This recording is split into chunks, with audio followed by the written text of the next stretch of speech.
तथागत गौतम बुद्धले इनलाइटनमेन्टको या मुक्ति दशाको या मोक्षको चारवटा प्रष्ट अवस्था बताएका छन्। चारवटा लेभल, इनलाइटनमेन्टको लेभल। यहाँ ध्यानको लेभलको कुरा गरेको होइन मैले। ध्यानको पनि चारैवटा लेभल छन्, तर अहिले मैले ध्यानको होइन, समाधिको या मुक्तिको लेभलको कुरा गर्दैछु। र यो चारवटा लेभललाई बुद्धले नाम यसरी दिएका छन्। पहिलो लेभललाई श्रोतापन्न भनिन्छ। पहिलो लेभललाई श्रोतापन्न भनिन्छ। दोस्रो लेभललाई सकृदागामी भनिन्छ। सकृदागामी। तेस्रोलाई अनागामी। अनागामी। र अन्तिम चरण इनलाइटनमेन्टको अन्तिम अवस्थालाई अर्हत भनिन्छ। अर्हत। अर्हत। यी चारवटा इनलाइटनमेन्टका लेभल हुन्। यी चारवटा ध्यानका लेभल होइनन्। इनलाइटनमेन्टका, मुक्तिका चारवटा लेभल हुन्, चारवटा अवस्था हुन्। अब यो चारवटा अवस्थामा इनलाइटनमेन्टसम्म पुग्न, पूर्णतया इनलाइटन हुन 10वटा बाधाहरूका कुरा गरिएका छन्। 10वटा बाधा र चारवटा अवस्था। श्रोतापन्नको कुरा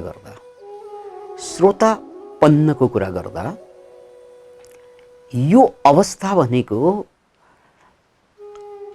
म्याक्सिमम 7वटा जन्मभित्र मुक्त हुने, इनलाइटेन्ड, पक्का पक्की मुक्त हुने 7वटा जन्म बाँकी छ।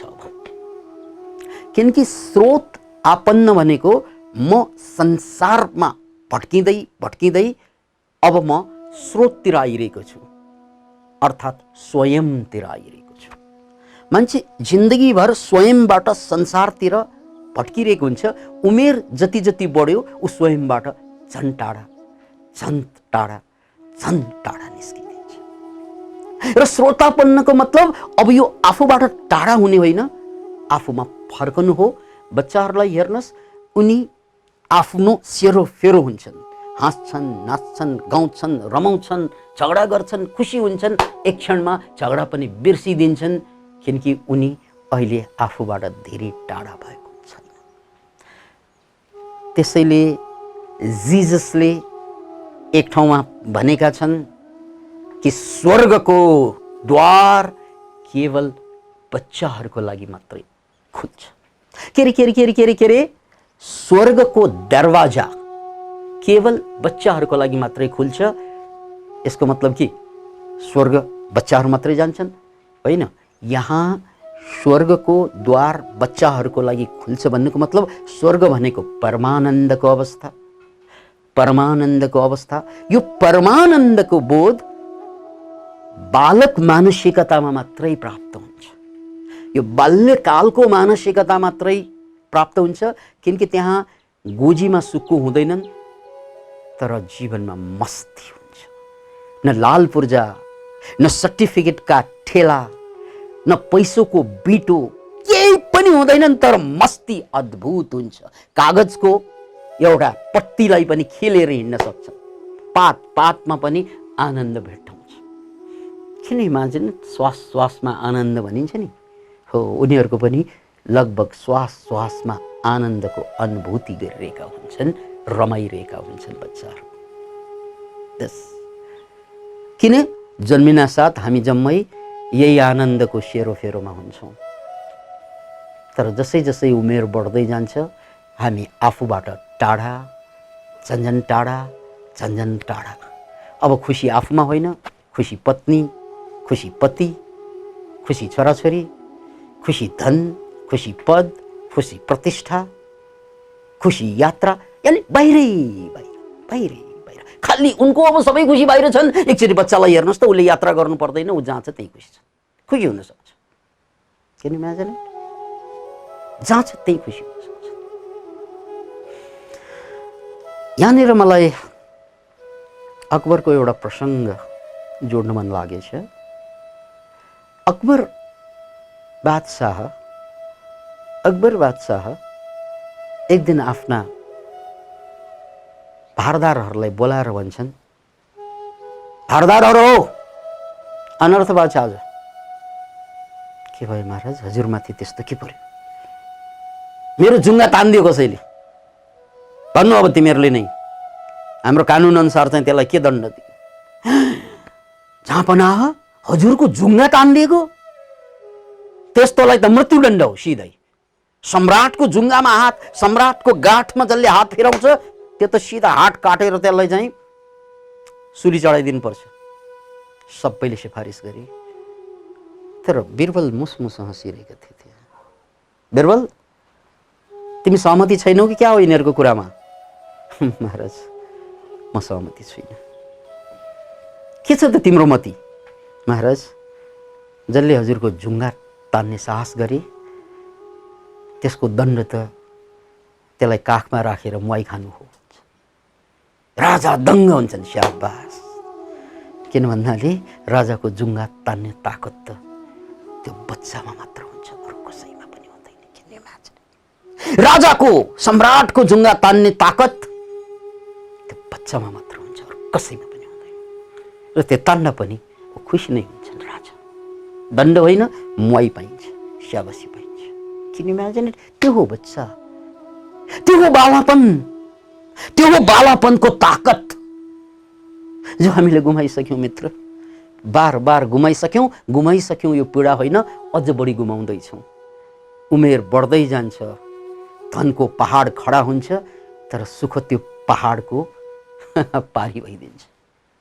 परिवारको पहाड खडा हुन्छ, दीवार खडा हुन्छ, तर सुख आनन्द त्यसको पारी भइदिन्छ। प्रतिष्ठाको पहाड खडा हुन्छ, दीवार खडा हुन्छ, तर खुसी आनन्द त्यसको पारी भइदिन्छ। यसभन्दा ठुलो विडम्बनाको जिन्दगी के होला? त्यसैले जिजसको यो कुरा कि स्वर्गको राज्य, स्वर्गको ढोका बच्चाहरूको लागि मात्रै खुल्छ।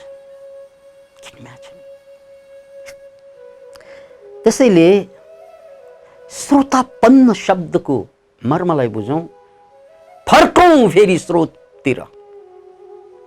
किनकि जब यो श्रोतापन्न अवस्था घटित हुन्छ, हामी स्रोततिर फर्कन्छौँ। यानी बाल्यकालको जस्तो आनन्द, नजानिदो पाराको शक्ति, जसलाई धीरे से जोड़ का ढक्का भनिन्छ, जसलाई धीरे से जोड़ का ढक्का भनिन्छ, जसलाई धीरे से जोड़ का ढक्का भनिन्छ। अब त्यो सुरु हुन थाल्छ, त्यसलाई श्रोतापन्न। यस्तो चित्त अवस्था, यस्तो धर्मचित्त उत्पत्ति भइदियो भने अब म्याक्सिमम तपाईँ जन्मिने भनेको 7 पल्ट मात्रै, म्याक्सिमम। त्यो यदि साधना यही जन्ममा चर्को हुँदै गयो, जीवन दर्शन यही जन्ममा खुल्दै गयो, गुरुको कृपा र परमात्मा, ज्ञात अज्ञात सन्त साधु महात्मा, बुद्ध पुरुष मुक्त पुरुषहरूको आशीर्वाद र पूर्व जन्मको संस्कार जोडिदियो भने अब तपाईले लिने अन्तिम जन्म एक मात्र पनि हुन सक्छ। अर्थात् या त एउटा जन्म अर्को, या त 7 वटा जन्म। कुराको अर्को पाटोतिर छिरौँ, किनकि मैले बुद्धले भनेका 4 वटा लेभलको कुरा गरेँ। श्रोतापन्न, अनि सक्रियतागामी, अनागामी र अर्हत। अब श्रोतापन्नमै केन्द्रित रहौं। श्रोतापन्नमा यो 10 वटा बाधाको कुरा हामीले भन्यौं। त्यहाँ ती तीनवटा बाधा हट्यो भने पुग्छ। यो इन्लाइटेनमेन्टको फर्स्ट स्टेप हो। यो पनि एनलाइटेनमेन्टै हो, तर it is only the initial stage. किनकि यो इन्लाइटेनमेन्टको स्टेजमा पुग्न साथ कतिपय मान्छेमा सिद्धि देखा पर्न थाल्छ र त्यही बेला भ्रममा पर्छ, ओहो ममा शक्ति जाग्यो, अरूको मनको कुरा थाहा पाउनु पनि सक्छ, पछि हुने घटना बोध हुन सक्छ, सोचे जस्तो पुरा भइरहेको हुन सक्छ। Can you imagine it? त्यो बेला एउटा गजबको भ्रम जाग्न सक्छ कि अब म मुक्त भएँ, म गुरु भएँ भन्ने कति मान्छेलाई भ्रम हुन सक्छ, जबकि यो पहिलो स्टेप मात्रै हो।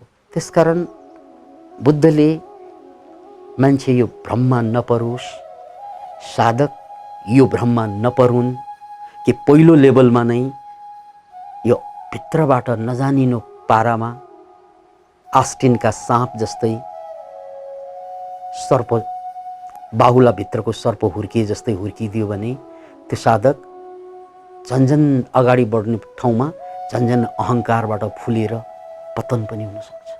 याद राख्नुहोस् यो कुरा। अतः यसो नहोस् भन्ना खातिर साधक के कुरामा क्लियर हुनुपर्छ भने के कुरामा यस्ता 10 वटा बाधाहरू या पुलहरू मैले तर्नुपर्छ। अहिले यहाँ 10 वटा तर्नुमा 3 वटा तरिसकेपछि बल्ल पहिलो लेभल सिद्ध हुन्छ। अब सायद तपाईहरुको मनमा यो प्रश्न त सल्बलाइसकेकै होला, के नै हो सर त्यो? छिटो भन्नु न, 3 वटा के हो? 3 वटा। जब तपाईलाई साधना ध्यान गरिरहेका मान्छेलाई कसैलाई कम्पन उठ्छ, कसैलाई शक्ति तलबाट सर्र गएको माथि गएको अनुभूति हुन्छ, कसैलाई चाहिँ कुनै सिद्ध पुरुष या मुक्त पुरुषहरूले आशीर्वाद दिएको त्यस्तो चित्र आउन थाल्छ, कसैलाई अब सबै समस्या गयो भन्ने बोध हुन थाल्छ। सबै समस्या गएको होइन मित्र। यही अवस्थामा भड्केका साधकहरू यही आँखाले पनि धेरै देखेको छु। याद राख्नुहोस्। र उनले यो यात्रालाई अन्तिम ठानेर फेरि आफ्नो जन्मको यो भ्रमलाई कायम गरेको पनि देखेको छु।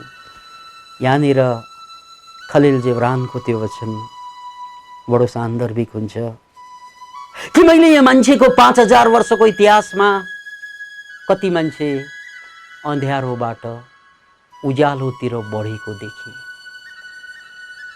यो 5000 वर्षको मानव इतिहासमा कति मान्छे मैले यो अँध्यारोबाट उज्यालोतिर बढ्दै गएको देखेँ। खुसी लाग्छ, तर दुःख लाग्छ अधिकांश मान्छे त्यो उज्यालोबाट फेरि अँध्यारोतिर बढिरहेको देखेँ।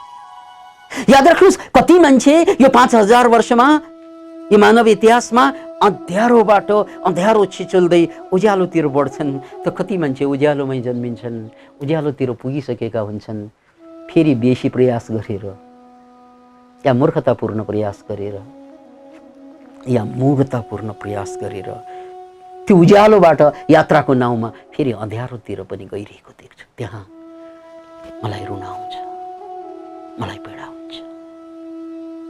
साधकको हालत त्यही हुन्छ। फेरि सामान्य मान्छे त अँध्यारोबाट उज्यालोतिर बढ्छ मित्र। साधकलाई भ्रम भयो भने ऊ उज्यालोबाट अँध्यारोतिर यात्रा गरिदिन्छ। साधकलाई भ्रम भयो भने ऊ उज्यालो पुगेर अब अँध्यारोतिर यात्रा गरिदिन्छ। त्यसो नहोस्। त्यसकारण गौतम बुद्धले यसलाई प्रष्ट मापदण्ड दिनुभयो।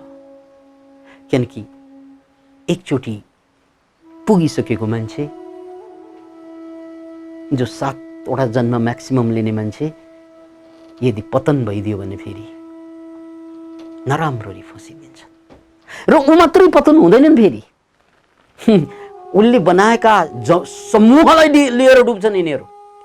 याद राख्नुहोस् यो कुरा।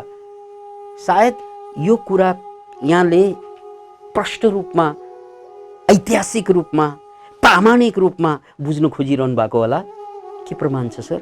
म त्यो प्रमाण पनि यहाँहरू समक्ष राख्न चाहन्छु। जिम जोन्स नेटमा सर्च गर्नुहोस्। के नाम रे? Jim Jones. यिनी पादरी थिए।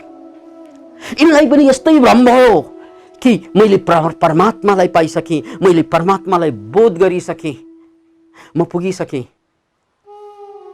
र त्यो बोधसँगै उनी पहिलाभन्दा फरक पनि भएको हो। उनको अनुहार फरक भयो, चाल फरक भयो, बोल्ने तरिका फरक भयो, किनकि एउटा लेभलमा छिर्दा पनि त फरक हुने हो। भयो फरक जिम जोन्सलाई। त्यसपछि जिम जोन्सका 1100 शिष्यहरू हरेक दिन उनको प्रार्थना सभामा आउने गर्थे। र जिम जोन्सलाई भित्रैबाट के लाग्यो भन्नाले आखिर पाउने त स्वर्ग हो। अब यो सशरीर रहन्जेल त भगवानलाई भेट्न सकिँदैन, यो शरीरले त स्वर्ग पाउन सकिँदैन।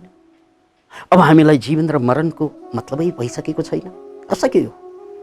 त्यसकारण हे शिष्यहरू हो, म तिमीहरूलाई चाहिँ सशरीर स्वर्ग पुर्याउन नसके पनि स्वर्ग पुर्याउन सक्छु म सहित।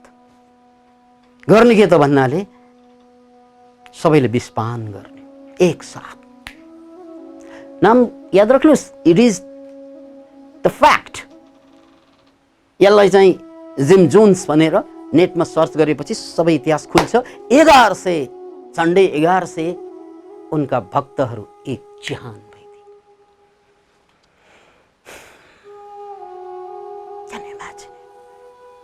र यो घटना एकपल्ट भएको होइन, यो प्रवृत्ति हो यो। त्यसपछि स्विजरल्यान्डका अर्को पादरी माम्रोले यस्तै सयौं शिष्यलाई विषपान गराएर मार्थे, आफ पनि मर्थे। गुरु यस्ता पनि भइदिन्छ। जब गुरुलाई भ्रम चल्छ, त्यो गुरुले जे गर्यो शिष्यलाई सत्य लागिदिन्छ। दुर्भाग्य हो त्यो शिष्यको। अतः पानी पीजे छान के गुरु बनाइए जान की। कबीरको यो वचनलाई बुझ्नुहोस्। पानी पीजिए छान के गुरु बनाइए जान की। गुरुको परीक्षा नलिकन गुरु नमान्नु, उनको सन्देश। र बुद्धको पनि यही सन्देश हो कि मुक्तिका 4वटा प्रष्ट चरणहरू, 10वटा प्रष्ट बाधाहरू। र जब मान्छे श्रोतापन्न हुन्छ, मुक्तिको पहिलो द्वारभित्र छिर्छ, इन्लाइटनमेन्टको, ती छिर्न साथ पनि 3वटा बाधा, मात्र 3वटा बाधा हट्छ 10वटामा। के हुन् त्यो भन्ने कुरा अघिदेखि आइरहेको होला मनमा। र पहिलो शब्द उहाँले, बुद्धले प्रयोग गर्नुभएको सत्काय दृष्टि। सत्काय दृष्टि भनेको म शरीर होइन, म शरीर हुँ भनेको सत्काय दृष्टि भनिन्छ यसलाई। यो शरीर म। त्यसकारण हामी यसलाई चाहिँ प्लास्टिक सर्जरी गर्छौँ। त्यति नसकेकाहरूले चाहिँ दिनै चाहिँ पुट्छौँ, यसमा क्रिम लगाउँछौँ, ब्युटी पार्लर गइन्छ, या नजानेहरूले पनि यसलाई बनाउँछ, पुरुषले होस् महिलाले होस्। किनकि भ्रम के छ त भन्नाले यही म हुँ भन्ने भ्रम छ। यसलाई सत्काय दृष्टि भनिन्छ। यसमा फसिरहेका हुन्छ अधिकांश मान्छे। अनि अर्को आफ्नो मानसिकता, आफ्नो विचार, आफ्नो पद, आफ्नो शिक्षा, आफ्नो प्रस्थ्य, आफ्नो जात, आफ्नो कुल, आफ्नो वर्ग, यो त सबै पहिचान न हो कसैले दिएको। सानो बेला हाम्रो विचार अर्कै थियो, ठुलो हुँदा अर्कै हुन्छ, बुढा हुँदा अर्कै हुन्छ, मर्ने बेलासम्म अर्कै हुन्छ। त्यसकारण न विचार म हुँ, न म शरीर म हुँ। किनकि म त बाउको शुक्रकीट, एउटा किरा न हो। आमाको गर्भमा आएँ, मासुको डल्लो भएको न हो। घरबाट बाहिर आएँ, त्यो दुधी बालक खोइ। त्यसपछि किशोर, त्यो ताती गर्दै बामे सर्दै अगाडि बढेको ती बालकहरू खोइ, त्यो किशोर खोइ, त्यो जवान खोइ, त्यो अद्वैश्य खोइ। 1000 पल्ट क्षण क्षणमा ममा अर्को अर्को अर्को अर्को आइरहेको हुन्छ। खोइ म। र मर्ने बेलामा अर्कै हुन्छ फेरि, एकदम कमजोर, जर्जर, बाबु पानी पानी। अरे यार, एक जमानामा संसारलाई ढाल्ने भनेर हिँड्ने यो हात अब पानीको ग्लास उठाउन सक्दैन यो हातले। त्यो खोइ, त्यो पनि जान्छ। र त्यो पनि आउँदैछ कतिलाई, कतिको जाँदैछ। अरे यार, कुन चाहिँ तपाईँ त्यो पानीको ग्लास पनि उठाउन नसके पानी भन्ने तपाईँ कि? या बन्दुक र बम पड्काउने हात कुनै बेला, त्यो तपाईँ। त्यस्ता पनि मान्छे छन्। को तपाईँ? छैन तपाईँ, न शरीरमा न मनमा। सानो बेला जुन मिठो लाग्थ्यो पछि लाग्दैन। सानो बेला त पुतली खेल्थ्यौँ, कति रमाएका थियौँ। अहिले कसैले पुतली उपहार दियो भने व्यङ्ग्य लाग्छ तपाईँलाई, के मलाई उडाएको भन्छ। अरे यार, तपाईँको मन सानो बेलाको अर्कै, अहिले अर्कै। Can you imagine it? Who is you? You does not exist or you don't exist. You भन्ने does not exist. You don't exist. यो कुराको बोध, म शरीर होइन, म मन पनि होइन, म त मात्र साक्षी हुँ, बोध हुँ। जिन्दगी त एउटा घटना हो। जिन्दगी एउटा घटना हो, त्यो घटिरहन्छ। यस्तो घटना जो जहिले पनि घटिरहन्छ। त्यसकारण जीवन जीवन होइन, जीवन त धारा हो। यो धाराको म जीवन धारा मात्र हुँ। यो धारा एक क्षणमा अर्कै, अर्को क्षणमा अर्कै हुन्छ। तनमा पनि मनमा पनि यसलाई छर्लङ्ग देख्नु बस एनलाइटनमेन्टको पहिलो दर्शन हो। यो दर्शन भइसकेपछि गल्ती अब तपाईँबाट हुन्छ र, किनकि तपाईँ सतत रूपमा जानिरहनु भएको छ कि म शरीर होइन, म मन पनि होइन, म साक्षी मात्र, म बोध मात्र। त्यसकारण यो घटना 10 वटा बाधामा यो पहिलो बाधा हो, सत्काय दृष्टि। म शरीर, म मन ठान्नु।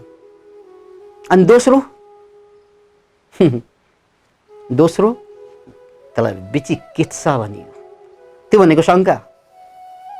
त्यो भनेको मैले गरिरहेको साधनाले पुग्ने हो कि पुग्ने होइन कि, ठिक गरिरहेको कि गलत गरिरहेको कि, यो इन्लाइटेनमेन्ट भनेको हो कि होइन कि, छ कि छैन कि, त्यतिकैमा रुमल्लिएको कि, र मैले जसलाई गुरु माने त्यो ठिक हो कि होइन कि, जुनलाई साधना माने त्यो ठिक हो कि होइन कि, बार बार शङ्काहरू।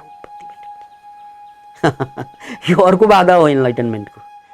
याद राख्नुहोस्, जब मान्छे श्रोतापन्न हुन्छन् यो बाधा समाप्त हुन्छ। कुनै शङ्का छैन, कुनै शङ्का छैन। चाहे 1000पल्ट संसार बदलिउन्, परिस्थिति बदलिउन्, अब शङ्का केही पनि छैन। कुनै पनि शङ्का छैन मलाई। म पुरा शङ्काबाट बाहिर छु। याद राख्नुहोस्, सोक्रेटिसले विष पिइरहँदा उनलाई मरेर नमर्ने आत्मा पनि बाँकी रहन्छ, यो शरीर मर्छ भन्ने कुरामा कति पनि शङ्का थिएन। र त उनले विष पनि यति मिठोसँग पिइदिए कि मान्छेले, सामान्य मान्छेले कफी पिउँदा पनि 1000पल्ट सोध्छन् होला, यानि गफ गर्छन्, यताउता विचार गर्छन्। कफीको पनि स्वाद लिन गाह्रो हुन्छ मान्छेलाई, चियाको पनि स्वाद लिन गाह्रो हुन्छ, जति उनले स्वाद लिएर के पिइदिए, विष पिइदिए, किनकि उनलाई शङ्कै छैन। त्यसकारण मलाई अब जीवन, मृत्यु, अध्यात्म, विधि, केही चिजमा कुनै पनि शङ्का छैन। म निशङ्क हुँ। यो दोस्रो। र तेस्रो, सबभन्दा व्यावहारिक मान्छेले बुझ्नुपर्ने, एकचोटि मान्छे श्रोतापन्नभित्र यो पहिलो लेभलको इन्लाइटेनमेन्टमा छिर्दा त्यसलाई बुद्धको शब्दमा शील व्रत परामर्श भनिन्छ। शील व्रत परामर्श भनेको परम्परादेखि आएका सम्पूर्ण ढाँचा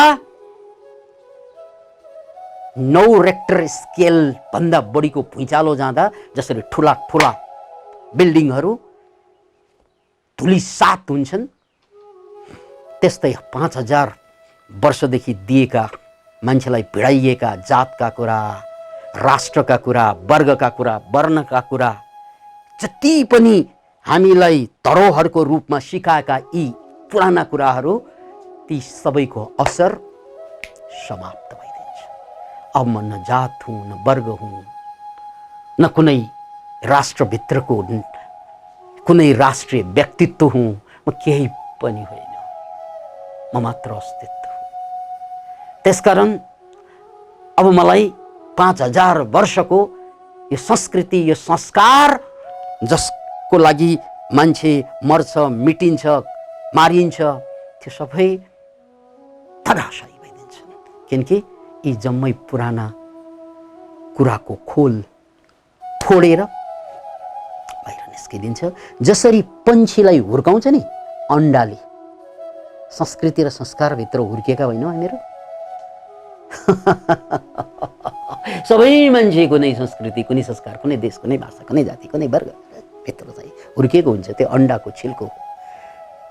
तर जब त्यो अन्डा फुडेर पन्छी बाहिर निस्कन्छ, आकाश प्राप्त गर्छ, त्यो बेला त्यो अन्डाको खोल त कसले बोकेर हिँड्छ र? याद राख्नुहोस्, सामान्य मान्छेले जिन्दगीभर अन्डाभित्र हुर्कन्छ। यो संस्कृति संस्कार जुन 5000 वर्षदेखि सिकाइएको, त्यहाँभन्दा माथि उठ्नै सक्दैन। त्यसैमा हुर्किन्छ, त्यसैमा बढ्छ, त्यसैमा मर्छ। तर एनलाइटेनमेन्ट भनेको त्यो सबै खोललाई यहीँ फालेर यो आकाशतिर हुर्कन्छ। ऊ कसैको होइन, किनकि ऊ सबैका हो। अन्डा त जसले खायो उसको मात्रै हुन्छ। यो 3वटा बाधा श्रोतापन्न भएपछि छिचोलिन्छ। त्यसकारण इन्लाइटेनमेन्टको पहिलो लेभलमा छिर्नु जसलाई श्रोतापन्न भनिन्छ, त्यसका गुण पनि फेरि हेर्नुहोस् त, एकपल्ट निहाल्नुहोस् त। म शरीर होइन, म मन होइन, म मात्र साक्षी हुँ भनेपछि म को हुँ? म केही पनि होइन भने मेरा केही पनि होइनन् संसारमा। म सबैको साक्षी हुँ। म देशको साक्षी, म जातको साक्षी, म वर्गको साक्षी, यी सबै कुराको साक्षी मात्रै हुँ। र यी सबै कुरा पनि बदलिरहेका हुन्छन्, म पनि बदलिरहेको छु। यो बदलावको साक्षी मात्र हुँ, म केही पनि होइन। I am nobody, I am nothing. यो बुद्ध। अनि त्यसकारण मलाई कुनै चिजको डाउट पनि छैन, अब कुनै शङ्का पनि छैन, र कतैतिर म टाँसिएको पनि छैन। मलाई हुर्किएको ठाउँ, हुर्कने चिज, हुर्काएका कुराहरू, त्यसरी अन्डाभित्र हुर्किएको पन्छी अब आकाशमा छ। अब उसलाई अन्डासँग के मतलब छ? अन्डाको छिल्कोसँग के मतलब छ? बस यति यो इन्लाइटेनमेन्टको पहिलो पहिचान हो। अझै बाँकी छ लेभलहरू, यसलाई पनि भनिदिउँ। अनि यहाँभन्दा अलि अगाडि गयो भने 5वटा, यो 10वटा बाधामा अर्को 2वटा बाधा कमजोर भइदिन्छ। त्यो बाधा के त? एउटा चाहिँ काम वासनाको बाधा। यो समाप्त हुँदैन, कमजोर मात्रै हुन्छ। याद राख्नुहोस् त्यो। त्यसैले यत्रो मुक्ति भइसकेपछि पनि काम वासनाको बाधा बाँकी नै रहन्छ, किनकि एनलाइटेन कम्प्लिट भएको छैन। र रिसको बाधा, रागको बाधा, रिसको भनौँ अहिले, यो 2वटा यो हुनु त हुन्छ, कमजोर हुन्छ। त्यसलाई के भनिन्छ? अर्को लेभलमा यो 2वटा बाधा पनि कमजोर भएकाहरूलाई सकृदागामी। यसको मतलब यो फेरि आउँछ, तर उसले एउटा मात्रै जन्म लिन्छ। अब त्यसपछि पनि अगाडि बढ्यो भने अनागामी। यो अनागामीले अब जन्म लिँदैन, यो लास्ट लाइफ हो, मात्र कुर्नुपर्छ, साधना अगाडि बढ्छ, यो अनागामी हो। अनागामीमा यो 5वटा बाधा एउटा थपिदिए, रिस यानि कसैप्रतिको दुश्मनी, द्वेषको भाव र काम वासना सक्यो। अब फेरि अर्को 5वटा बाधा बाँकी रहन्छ, अर्हत हुन अगाडि। र जब यहाँभन्दा माथि अर्हत हुन्छ र त्यो 5वटा बाधा पनि समाप्त हुन्छ। त्यो 5वटा बाधा के हुन्, के हुन्? सायद यो प्रश्न हुँदो हो। त्यसलाई चाहिँ रूप राग, देखिने कुराप्रतिको एट्याचमेन्ट, अरूप राग, नदेखिने कुराप्रतिको एट्याचमेन्ट। त्यो भनेको आध्यात्मिक एट्याचमेन्ट हो। फेरि अहिले यो सांसारिक एट्याचमेन्ट होइन, आध्यात्मिक एट्याचमेन्ट हुन्छ। जसरी चाहिँ मुक्तिप्रतिको एट्याचमेन्ट, या मरिसकेपछिको जीवनप्रतिको एट्याचमेन्ट, यसलाई रूप राग र अरूप राग भनिन्छ। र मानका कुराहरू, म ठुलै भइसकेँ, म मुक्त भइसकेँ, म इन्लाइटेन भइसकेँ, यद्यपि यो चिज पनि सूक्ष्म रूपमा, प्रत्यक्ष रूपमा त उसले बुझिसके म भन्ने चिज छैन, तर सूक्ष्म रूपमा, यो सूक्ष्म लेभलमा बिउको रूपमा अझै बाँकी रहन्छ यो बन्धन। याद राख्नुहोस्। र मान खोजिरहन्छ। अनि सूक्ष्म रूपमा मन चञ्चल चाहिँ भइरहन्छ। सूक्ष्म रूपमा धेरै ठुलो, उसको अब केही पनि छैन ठुल्ठुलो कुरा। मन चञ्चल भनेको म मुक्त कहिले हुने होला र, मेरो इन्लाइटेनमेन्ट कहिले आउने होला र, मेरो अन्तिम इन्लाइटेनमेन्ट कहिले पार हुने होला र, यस्ता कुराहरू यो आध्यात्मिक एट्याचमेन्ट भनिन्छ। यो बाँकी नै रहन्छ। र अज्ञानता, ज्ञान बर्सिँदैन कि, यो पनि बाधा हो, यो अन्तिम बाधा हो। ज्ञान तपाईँमा नबर्सेसम्म त्यसलाई अविद्या भनिन्छ। विद्या बर्सिनु पर्यो, त्यो अन्तिम बाधा। र यहाँनिर यो मैले बुद्धको फ्रेमबाट व्याख्या गरेँ। अब यौगिक व्याख्या गर्दाखेरि योगमा 3वटा ग्रन्थीको कुरा यहाँ जोड्नुपर्छ। त्यसलाई भनिन्छ ब्रह्म ग्रन्थी, त्यो मूलाधार चक्रमा रहन्छ। विष्णु ग्रन्थी त्यो हृदय चक्रमा रहन्छ। र अर्को ग्रन्थी छ जसलाई चाहिँ ब्रह्मा विष्णु रुद्र ग्रन्थी भनिन्छ, यो आज्ञा चक्रमा रहन्छ। यो पहिलो ग्रन्थी भनेको पहिलो गाँठो। त्यो गाँठो के त भन्नाले एट्याचमेन्ट टु फिजिकल थिङ्स, यो सांसारिक कुराप्रतिको मोह, यो पनि मेरो, यो पनि मेरो, यो नभएमा म छटपट हुने, यो वस्तुप्रतिको मोह, यो फिजिकल एट्याचमेन्ट, यो साधकलाई चाहिँ यात्रा गर्नै दिँदैन मुक्तितिर, समाधि घट्नै दिँदैन। यो बाधा भयो भने, यो बाधा कति साधकले छिचोलेर अगाडि बढ्छ अनि चाहिँ साइकोलोजिकल एट्याचमेन्ट हुन्छ। मेरो जात, मेरो वर्ग, मेरा परिवार, मेरो मेरो मेरो देश, मेरो मेरो मेरो मेरो त्यो साइकोलोजिकल एट्याचमेन्ट हुन्छ, मोह। हो फिजिकल त छैन होला, मलाई केही पनि चाहिँदैन, तर मेरो अहङ्कार, मेरो गर्व छ हिन्दू धर्ममा जन्ममा, गर्व छ इस्लामिक हुनुमा, गर्व छ क्रिस्चियन हुनुमा, खाकको गर्व, त्यस्तो बाधा। त्यसकारण यो नदेखिने कुराप्रतिको बाधा। मान्छे धार्मिक भइसके किनकि उसलाई भौतिक कुराको मतलब छैन, ऊ साधु भइसके, तर मतलब के हुन्छ? नदेखिने कुराप्रतिको मतलब भइरहेको हुन्छ। यसलाई चाहिँ विष्णु ग्रन्थी भनिन्छ। यहाँ अड्किदिन्छ अधिकांश मान्छेहरू, अधिकांश साधकहरू। तर यहाँबाट पनि पार गएर माथि उठेकाहरू रुद्र ग्रन्थीमा मजाले अड्किदिन्छ। त्यो आध्यात्मिक बाधा। त्यो के त भन्नाले अध्यात्मप्रतिको मोह पनि त मोह हो, साधनाप्रतिको मोह पनि त मोह हो।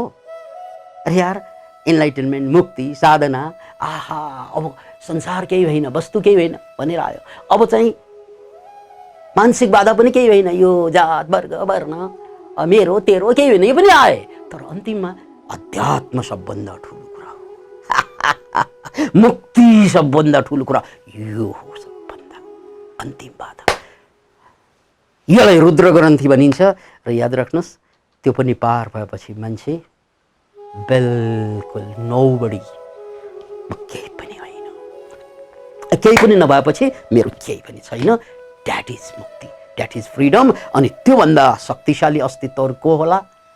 अब त्यो व्यक्ति होइन, अब धरती होइन, अब आकाश भइसक्यो। धरती कसैको होला? आकाश